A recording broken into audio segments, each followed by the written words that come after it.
এই কবর ভেঙ্গে ফেলে দেওয়া উচিত ছিল, তার দরবার ভেঙ্গে দেওয়া ঠিক ছিল, কিন্তু তার কবর থেকে উঠাইয়া আগুন দিয়ে পোড়ানো তোমাদের জন্য এটা নবীর আদর্শের বাহিরে চলে গেল।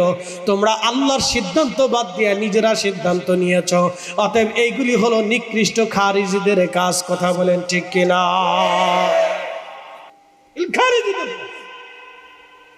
কে শিখেছে এই চেতনা, এই চিন্তা? যদি এইভাবে যদি চলে তো আগামীর ইসলাম বাংলাদেশের মধ্যে হুমকির সম্মুখীন। বলে হুজুর কারণ কি?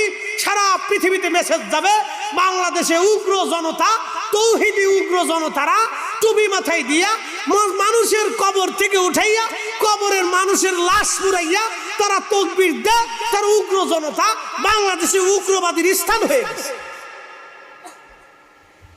এটা আমাদের জন্য আগামীর দিনের ভবিষ্যৎ অন্ধকার। ভবিষ্যৎ অন্ধকার আপনি জানেন।